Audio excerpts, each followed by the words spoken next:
Giselle dan Dominic Pelicot telah menikah selama 50 tahun. Mereka memiliki 3 anak, David, Caroline, Florian beserta 6 cucunya. Anak-anak mereka tinggal ratusan mil jauh di Perancis. Sementara Giselle dan Dominic menetap di sebuah kota kecil di timur laut Avignon, Tenggara Perancis. Dominic dituduh melakukan pemerkosaan, dan Giselle mendapati dirinya menjadi salah satu wanita yang paling dibicarakan di Perancis dan dunia. Tapi bagaimana mungkin seorang pria yang telah menikah selama 50 tahun bisa menyembunyikan dan melakukan kejahatan sebesar ini selama 1 dekade? Halo semuanya, nama saya Novi dan hari ini saya akan menceritakan kisah menyeramkan yang tahun lalu terungkap. Mungkin kamu sudah pernah mendengar atau membaca sesuatu tentang Giselle dan Dominic Pelicot. Tapi hari ini saya akan menunjuk pada sebuah buku yang ditulis oleh putri mereka. Nah, akan lebih menarik lagi dengan pendapat kalian tentang cerita ini di kolom komentar. Dan langsung aja, mari kita mulai. Pada tahun 2011, Giselle mulai sakit dan menunjukkan perilaku aneh. Dalam percakapan telepon dengan anak dan cucunya, ia seringkali berbicara tidak jelas atau mengajukan pertanyaan yang membingungkan. Pertanyaannya seringkali di luar konteks dan tidak masuk akal. Putrinya Caroline mulai khawatir dan bertanya, "Bu, apa yang terjadi denganmu? Semuanya baik-baik saja." Namun Giselle tidak bisa menjawab. Anak-anaknya berulang kali bertanya kepada ayah mereka, tetapi Dominic selalu mencoba menenangkan mereka. Ia terus mengatakan bahwa ibunya hanya lelah dan perlu beristirahat. Dominic juga membawa Giselle ke dokter, termasuk ahli saraf, tetapi mereka tidak menemukan masalah serius. Mereka hanya menyarankan agar Giselle lebih banyak beristirahat dan mengurangi kesibukan. Tetapi apakah benar hanya kelelahan biasa? Atau ada sesuatu yang lebih mengerikan terjadi tanpa disadari oleh siapapun? Namun sejak 2023, kondisinya semakin memburuk. Giselle mengalami insomnia, rambutnya rontok, dan kehilangan berat badan secara drastis, sekitar 8 kilo dalam beberapa tahun. Ia menjadi sangat khawatir hingga berhenti mengemudi karena takut mengalami stroke tiba-tiba yang bisa menyebabkan kecelakaan. Masalah kehilangan ingatan semakin sering terjadi, terutama di malam hari. Kadang ia tidak bisa mengingat apa yang ia makan saat ia makan malam, kapan atau bagaimana ia kembali ke kamar, dan bahkan bagaimana ia tertidur. Pada tahun 2019, Giselle kembali menemui dokter dan diberikan resep melatonin untuk membantunya tidur. Namun stres yang dialaminya sudah sangat parah, hingga ia mengalami masalah ginekologi. Ia berkata kepada Dominic dengan kesal, "Kamu melakukan semuanya kepadaku. Aku dulu memiliki ingatan yang sangat baik." Ia bercanda dengan kasar, tetapi tidak menyangka bahwa Dominic akan memberikan jawaban yang mengejutkan. Apa yang akan dikatakan Dominic? Apakah ia akan mengakui sesuatu yang selama ini ia sembunyikan? Penangkapan yang mengungkapkan fakta mengerikan.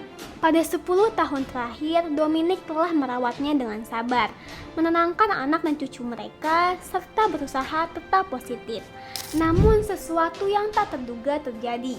Pada 12 September 2020, Dominic ditangkap di sebuah supermarket. Setelah beberapa gadis menemukan ponselnya terjatuh di bawah kaki mereka, merekam apa yang ada di bawah rok mereka. Dominic dituduh melakukan perekaman ilegal. Ia menangis dan mencoba menjelaskan kepada istrinya bahwa ini semua adalah kesalahpahaman. Ia merasa bingung dan tidak percaya bagaimana hal ini bisa terjadi. Dominic dikenal sebagai suami, ayah dan kakek yang baik. Mereka telah bersama selama 50 tahun dan tidak pernah ada insiden seperti ini sebelumnya. Tetapi benarkah ini hanya kesalahpahaman? Ataukah ini awal dari terungkapnya rahasia yang lebih mengerikan? Ketika dibawa ke kantor polisi, Dominic menjalani interogasi, sementara Giselle menunggu. Seorang petugas kemudian memintanya menjawab beberapa pertanyaan. Giselle menggambarkan suaminya sebagai pria yang penuh perhatian dan dihormati oleh orang-orang di sekitarnya. Ia menceritakan bahwa mereka bertemu pada usia 18 tahun, bercerai untuk waktu yang singkat karena alasan keuangan sebelum menikah lagi hingga umur 72 tahun. Namun pertanyaan petugas semakin aneh. Mereka mulai bertanya tentang kehidupan intim mereka. Apakah mereka memiliki teman yang sering berkunjung? Bahkan apakah mereka adalah pasangan swinger? atau gonta-ganti pasangan. Giselle mulai marah dalam pertanyaan tersebut, tetapi kemudian petugas menunjukkan sebuah folder berisi foto-foto mengejutkan. Apa yang ada di dalam foto itu? Dan mengapa polisi begitu yakin bahwa Dominic bukan sekedar pelaku perekam ilegal biasa? Di dalam foto itu, Giselle terlihat telanjang dalam keadaan tidak sadar, sementara seorang pria tidak dikenalnya berada di belakangnya. Foto berikutnya menunjukkan hal yang sama, tetapi dengan pria yang berbeda. Giselle mulai memahami bahwa ini adalah kamar tidur mereka sendiri. Ia mengenali tempat tidur, lampu, dan spray mereka. Tetapi siapa pria-pria dalam foto itu? Polisi mengungkapkan bahwa semua foto ini ditemukan di dalam USB milik Dominic. Ia telah merekam dan menyimpan seribuan foto serta video yang menunjukkan istrinya dalam keadaan tidak sadar. Diserang oleh puluhan pria yang berbeda, Dominic yang selama ini dimerawat dan mendampingi Giselle ke dokter sebenarnya adalah dalang di balik semua penderitaannya. Bagaimana mungkin seorang yang terlihat penuh kasih sayang bisa menyimpan rahasia sekejam ini? Bukti lebih lanjut menunjukkan bahwa Dominic menghancurkan obat tidur istrinya. Dan dalam folder USB miliknya ditemukan folder berjudul pelecehan yang berisi 2000 file digital. Di dalamnya terdapat subfolder dengan nama-nama pria yang berpartisipasi dalam pemerkosaan Giselle. Setiap file berisi catatan terperinci, termasuk tanggal kejadian, nama pelaku, serta detail tindakan yang mereka lakukan. Tetapi yang ditemukan polisi berikutnya lebih dari sekedar mencengangkan. Beberapa file dicatat seperti pelecehan malam ke-26 Mei 2020 dengan mark sodomi untuk kelima kalinya. Arsip ini mencatat peristiwa sejak Juli 2011 hingga Oktober 2020. Namun bukti tambahan menunjukkan bahwa kejahatan ini mungkin telah berlangsung jauh lebih lama. Lalu berapa banyak orang yang terlibat dalam kejahatan mengerikan ini? Dalam penyelidikan lebih lanjut, polisi mengidentifikasi 72 pria yang terlibat dalam pelecehan terhadap Giselle. Setelah mengetahui kebenaran yang mengerikan ini, Giselle segera meninggalkan rumah, mengajukan perceraian dan pergi hanya dengan membawa 2 koper. Rahasia kelam tersembunyi selama 50 tahun pernikahan mereka akhirnya terungkap. Di dalam forum gelap internet, Dominic mempublikasikan aturan bagi pria yang datang ke rumahnya untuk memperkosa istrinya. Beberapa aturan tersebut termasuk dilarang memakai parfum atau merokok. Sebelum masuk rumah, tangan harus dicuci dengan air panas atau dihangatkan di pemanas. Saat masuk ke kamar tidur, harus dalam keadaan telanjang. Parkir harus dilakukan jauh dari rumah agar tidak menarik perhatian. Terakhir, ponsel harus ditinggalkan di dalam mobil. Semua aturan ini dibuat dengan satu tujuan, memastikan Giselle tidak terbangun saat pria-pria asing datang ke rumah mereka. Tetapi itu bukan bagian yang paling kejam. Yang terjadi selanjutnya akan membuat siapapun merinding. Dominic bahkan memposting foto dan video Giselle dalam keadaan tidak sadar ke situs Dragnet yang khusus membahas pemerkosaan dan eksploitasi seksual terhadap pasangan dalam keadaan tidak sadar. Situs ini merupakan tempat berkumpulnya orang-orang dengan fantasi gelap serupa, di mana mereka mendiskusikan cara memperkosa korban dengan menggunakan obat-obatan. Namun yang lebih mengerikan, Dominic bukan sekedar anggota pasif. Ia aktif berbagi pengalaman dan bahkan menawarkan istrinya sebagai korban tanpa persetujuan Giselle. Keji ya, tapi yang lebih mengerikan, ini berlangsung selama bertahun-tahun. Kejadian ini dikenal sebagai pengajuan kimia atau subordinasi kimia, di mana seorang dipaksa untuk tidak sadar menggunakan obat-obatan sehingga tidak bisa melawan atau mengingat kejadian yang telah menimpanya. Kisah ini membuka mata dunia. Bahkan dalam hubungan yang tampak sempurna, seorang predator bisa bersembunyi di balik wajah suami yang penyayang. Dominic, pria yang dia anggap setia, ternyata adalah monster yang menghancurkan istrinya selama bertahun-tahun. Pemerkosaan dengan subordinasi kimia sangat berbahaya, sulit dideteksi, dan dampaknya lebih besar daripada yang dibayangkan banyak orang. Pelaku bisa melakukannya bukan hanya berbulan-bulan, tapi juga bertahun-tahun, meyakini bahwa korban tidak akan mengingat apapun. Namun, apa yang tidak mereka sadari adalah bahwa meskipun dalam keadaan tidak sadar, trauma itu tetap terukir dalam jiwa korban. Tak kasat mata, tapi menghancurkan. Jika setelah kejadian tersebut, korban dirawat di klinik dan diberikan obat penenang untuk mengatasi kecemasan atau serangan panik, itu justru bisa menjadi pemicu yang kuat. Bayangkan seorang korban akhirnya mendapatkan perawatan, tetapi obat yang diberikan malah menghidupkan kembali ketakutan yang berusaha mereka kubur. Banyak dari mereka akhirnya menolak perawatan, takut menghadapi kenyataan pahit yang selama ini tersembunyi dalam kabut ingatan mereka. Statistik kejahatan ini pun mengerikan, namun hanya sedikit yang memahami betapa luas dampaknya. Dominic terus-menerus memberikan Giselle obat agar dia tidak sadar diri. Dia menggantikan pakaian istrinya, melecehkannya, membiarkan orang lain melakukan hal yang sama, lalu membersihkannya dan mengembalikannya ke tempat semula. Di pagi hari, Giselle tidak menyadari apa yang telah terjadi.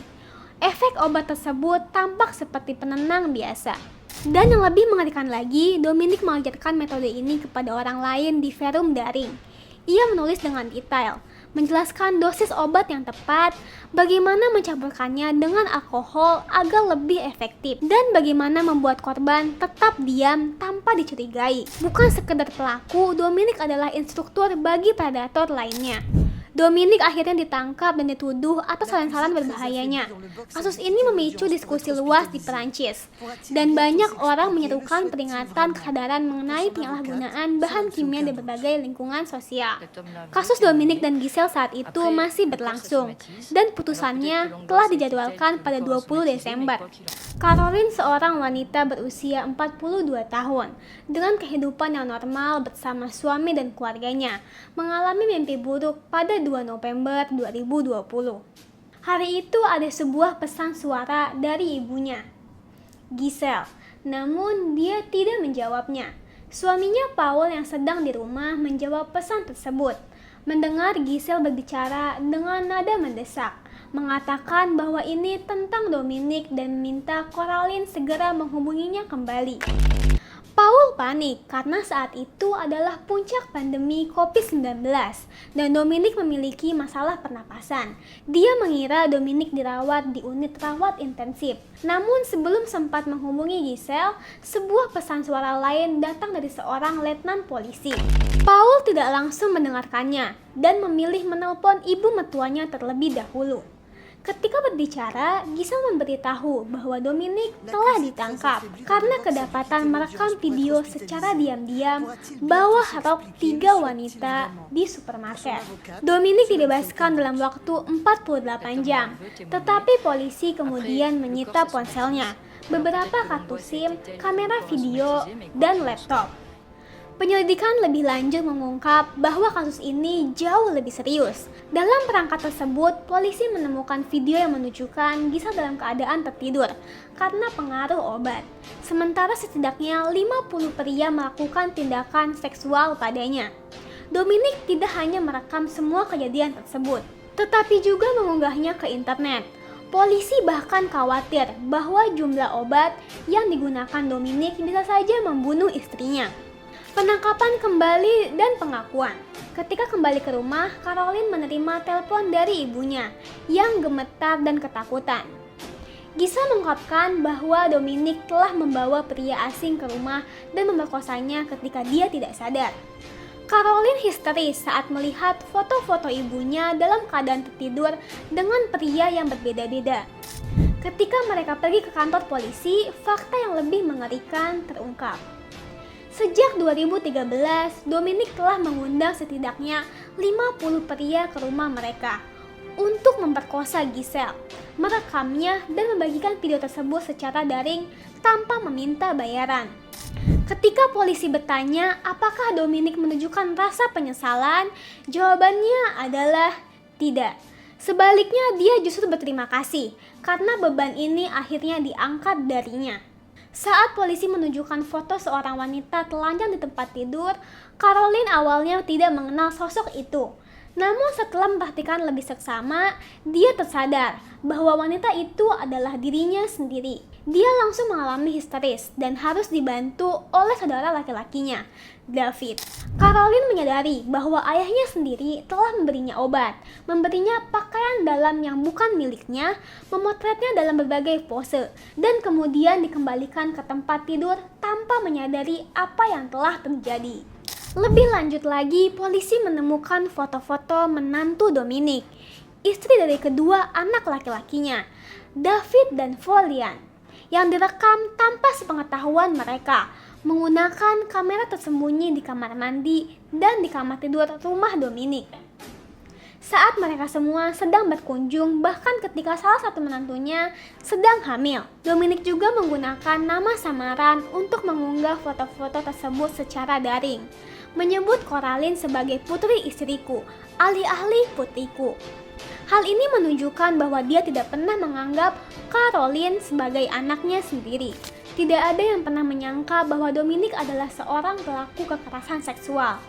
Dalam kehidupan sehari-hari, dia tampak sebagai suami dan ayah yang penuh perhatian. Dominic selalu hadir mengantar Caroline ke sekolah, mendukungnya dalam masa-masa sulit, dan sering mengatakan, "Biarkan jalan hidupmu lebih baik dariku." Dalam bukunya, Caroline mencoba mencari tanda-tanda peringatan yang mungkin terlewatkan. Salah satunya adalah ketika Giselle pernah melihat pesan di ponsel Dominic yang berbunyi, "Saya masih belum menerima foto-fotonya." Namun Dominic dengan cepat memberikan alasan yang masuk akal. Di kesempatan lain, Giselle pernah menerima bir dari Dominic dan melihat ada bayangan air di dalamnya. Namun Dominic menawarkan untuk pergi ke supermarket untuk memeriksanya. Dominic buru-buru menuangkan bir itu ke wastafel, lalu mengatakan agar Giselle tidak mendramatisir keadaan. Selain itu, Dominic juga sering memotret Giselle yang menurutnya adalah tanda cinta. Tetapi seorang teman lama Giselle memperingatkannya bahwa Dominic bersikap tidak pantas terhadapnya. Giselle mengabaikannya, lalu teman itu berkata, "Kamu tidak tahu dengan siapa kamu tinggal. Kamu tidak tahu dengan siapa kamu tidur. Buka matamu." Namun seperti banyak korban dalam kasus serupa, keluarga Pellicott tidak menyadari kebobrokan yang tersembunyi di balik sosok Dominic. Kejahatan ini baru terungkap setelah bertahun-tahun, meninggalkan luka mendalam yang sulit untuk disembuhkan. Persidangan ini disebut oleh media sebagai salah satu yang paling beruntal dalam sejarah modern Prancis. Dalam kasus ini terdapat 72 tersangka, di mana 32 diantaranya dibebaskan dengan jaminan sebelum persidangan. Hampir semuanya datang ke ruangan pertemuan, kecuali satu. Dia melarikan diri dari pengadilan, dan surat perintah penangkapan dikeluarkan terhadapnya. Salah satu tersangka lainnya meninggal karena kanker sebelum sempat ditangkap. Persidangan dimulai pada 2 September 2024. Dalam sidang tersebut, Dominic yang dijuluki media sebagai Monster Avignon akhirnya mengakui kejahatannya. Dia berkata dengan tenang, "Aku adalah pemerkosa seperti orang lain di aula ini." Sambil menatap ke arah 50 pria yang juga diadili atas tuduhan pemerkosaan. Penyidik mengungkap bahwa Giselle telah mengalami sekitar 200 kasus pemerkosaan, di mana Dominic sendiri melakukan 92 diantaranya. Sementara 72 pria asing lainnya turut terlibat. Dominic menurut data polisi menonton dan merekam semua kejadian tersebut. Menurut laporan, kekerasan ini dimulai setelah Giselle diberi resep lorazepam. Dominic menggunakan obat ini dengan mencampurkannya ke dalam makanan dan minuman Giselle. Giselle kehilangan kesadaran dan Dominic melakukan tindakan seksual yang ditolak oleh Giselle dalam pikirannya yang waras. Misalnya, seks anal. Dominic juga merekam hubungan seksual mereka setelah mengonsumsi Viagra, pil biru, atau obat kuat, dan mengunggah video tersebut ke internet, mengundang orang asing untuk menonton pemerkosaan itu, dan bahkan menawarkan istrinya kepada mereka. Di persidangan, Dominic menangis dan berkata, "Jika Giselle tidak menemukan apapun, kami masih bahagia." Tuduhan lain terhadap Dominic Pellicott. Namun ini bukan satu-satunya hal yang ditemukan polisi tentang Dominic. Saat penangkapan, polisi memutuskan untuk mendalami kasusnya lebih lanjut. Dominic sebenarnya pernah ditangkap sebelumnya, tetapi Giselle tidak pernah mengetahuinya. Saat itu polisi hanya mengambil stempel DNA-nya sebelum akhirnya melepaskannya. Pada 12 September 2020, Dominic kembali menjalani tes DNA dan hasilnya kali ini lebih cepat dan akurat. DNA-nya cocok dengan DNA tersangka dalam beberapa kasus lainnya. Salah satu kasus tersebut adalah pemerkosaan dan percobaan pembunuhan terhadap Estela, seorang perempuan berusia 19 tahun, pada tahun 1999. Estela dibujuk oleh seorang pria yang mencoba membiusnya sebelum dia secara ajaib berhasil melarikan diri. Kasus lainnya adalah percobaan pemerkosaan dan pembunuhan terhadap seorang gadis bernama Sophie Narme, berusia 23 tahun, seorang agen real estate pada tahun 1991. Korban ini bekerja sebagai makelar. Dia ditidurkan juga dengan eter, obat bius, saat sedang mengunjungi sebuah apartemen di Paris dengan klien yang tidak diketahuinya. Dalam kasus tersebut, DNA yang ditemukan di lokasi kejahatan cocok dengan DNA Dominic. Namun Dominic menyangkal keterlibatannya dalam kedua kejahatan tersebut. Selama penyelidikan, Dominic membela diri dengan alasan bahwa tindakannya terhadap Giselle hanyalah keinginan untuk melihat istrinya dalam perspektif yang berbeda. Dia mengaklaim bahwa awalnya dia hanya ingin bereksperimen, tetapi kemudian mulai mengundang orang lain untuk bergabung. Dia bahkan mengaklaim bahwa Giselle adalah cinta pertamanya dan satu-satunya dalam hidupnya. Namun bukti video menunjukkan sebaliknya. Dalam rekaman tersebut, Dominic menghina istrinya dan bahkan memerintahkan pria lain untuk melakukan hal yang sama. Di pengadilan, dia beralih bahwa penghinaan tersebut adalah bentuk pujian. Namun dalam perum dan pesan pribadinya, Dominic sering berbicara tentang istrinya dengan hinaan dan merasa bangga telah memanipulasinya. Dia menikmati pesta-pesta seksual yang diadakan di rumah mereka. Ia bahkan bertanya, "Nah, bagaimana kau menyukainya untuk dirimu sendiri dan untuk mereka?" Dalam beberapa rekaman, dia mengikat istrinya ke tempat tidur dan menawarkan pria tidak dikenal untuk memperkosanya. Dia melarang mereka menggunakan pengaman. Suatu saat, salah satu pelaku menelpon Dominic dan mengaku bahwa dia terinfeksi HIV ketika dia memerkosa Giselle. Namun Giselle mengalami peradangan parah pada leher rahim dan terinfeksi 4 penyakit menular seksual setelah pelecehan itu terungkap, yang dapat diobati tetapi tetap berbahaya. Lebih dari 70 pria yang teridentifikasi pelaku utama. Mungkin salah satu dari mereka memang telah mengunjungi Giselle sebanyak 6 kali. Pelaku-pelaku ini berasal dari berbagai latar belakang yang berbeda. Dengan usia termuda 23 tahun dan tertua 73 tahun. Mereka tampak seperti orang biasa, seorang pemadam kebakaran, seorang perawat, tetangga mereka, sampai supir truk. Banyak tersangka mengeklaim mereka tidak tahu bahwa Giselle tidak memberikan persetujuan. Salah satu pengacara terdakwa beralasan bahwa ini hanyalah permainan peran dan kliennya hanya diminta untuk berpartisipasi. Namun bukti menunjukkan sebaliknya. Dengan banyaknya rekaman yang memperlihatkan Giselle dalam keadaan tak berdaya akibat obat-obatan. Di persidangan, salah satu terdakwa mengeklaim bahwa dia memiliki pengalaman dalam dunia swinger, gonta-ganti pasangan, dan menganggap bahwa apa yang telah terjadi bukanlah kekerasan, melainkan permainan seksual pasangan, di mana Giselle berpura-pura kehilangan kesadaran. Sidang didengar oleh panel yang terdiri dari 5 hakim yang dipimpin oleh Hakim Ketua Roger Arata. Dimulai di Pengadilan Kehakiman di Avignon pada 2 September 2024 dan diperkirakan akan berlangsung hingga 20 Desember 2024. Atas permintaan Giselle, proses tersebut diadakan di depan umum. 18 terdakwa ditahan, sementara 32 orang menghadiri persidangan sebagai orang bebas dan 1 orang diadili secara in absentia. Seorang pria berusia 53 tahun yang terlibat dalam kasus ini berkata, "Saya melakukan apa yang Dominic katakan kepada saya." Namun dalam video ditampilkan di persidangan, jelas terlihat bahwa Dominic tidak memberitahu siapapun apa yang harus dilakukan. Para pria dalam video juga tidak tampak bingung atau peduli dengan keadaan Giselle. Dominic sendiri mengatakan bahwa semua orang melihat Giselle dalam keadaan tidak sadar diri, tetapi ia tidak memaksa atau mengancam siapapun dan tidak menggunakan kekerasan. Menurutnya, para pria di sana bertindak atas kehendak bebas mereka sendiri. Ia menambahkan bahwa setiap orang memiliki kebebasan untuk menghentikan tindakan yang tidak mereka sukai dan pergi begitu saja. Namun pernyataannya sama sekali tidak membahas kondisi Giselle. Banyak dari pelaku bahkan bangga menjadi bagian dari komunitas yang memiliki hubungan intim dalam konteks tertentu. Sebagian besar dari mereka mengakui bahwa tindakan mereka terhadap Giselle tidak bermoral, tapi tidak ada satupun yang menunjukkan simpati atau penyesalan. Mereka tidak menyadari bahwa apa yang mereka lakukan adalah kejahatan.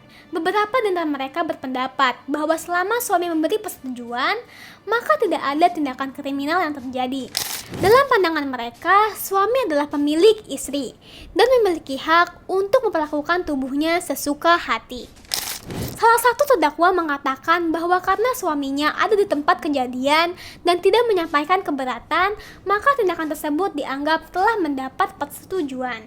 Giselle menggambarkan dirinya sebagai korban yang diperlakukan seperti boneka atau kantong sampah. Trauma yang ia alami begitu mendalam hingga sempat membuatnya berpikir untuk bunuh diri.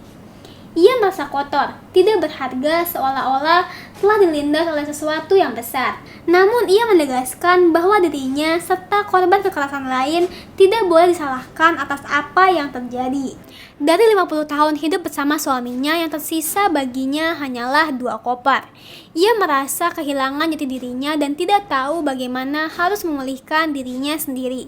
Keputusan Giselle untuk melepaskan hak anonimitasnya dan menuntut persidangan terbuka menjadikannya ikon feminis, serta meningkatkan kesadaran tentang kekerasan seksual yang difasilitasi obat-obatan, budaya pemerkosaan, dan persoalan persetujuan.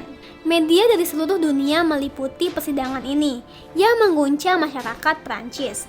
Di dekat pengadilan, sekelompok wanita bernama Amazon of Avignon, Les Amazon de Avignon, memplaster dinding dengan pesan dukungan untuk Giselle dan menyambut setiap hari saat ia meninggalkan sidang. Blandine de Verlanges, pendiri kelompok ini, berkata dia telah menunjukkan martabat, keberanian, dan kemanusiaan. Itu adalah hadiah besar bagi wanita Prancis bahwa dia memilih untuk berbicara kepada dunia di hadapan para pemerkosanya.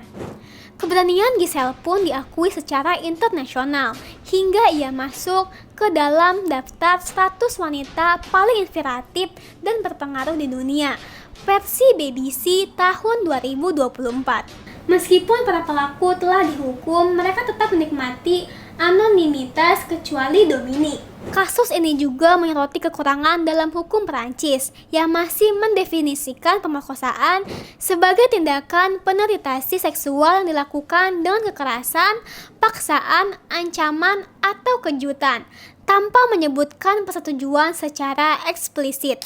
Berapa banyak korban yang telah jatuh ke tangan Dominique dan mereka yang sepertinya? Apakah Giselle akan mendapatkan keadilan yang layak?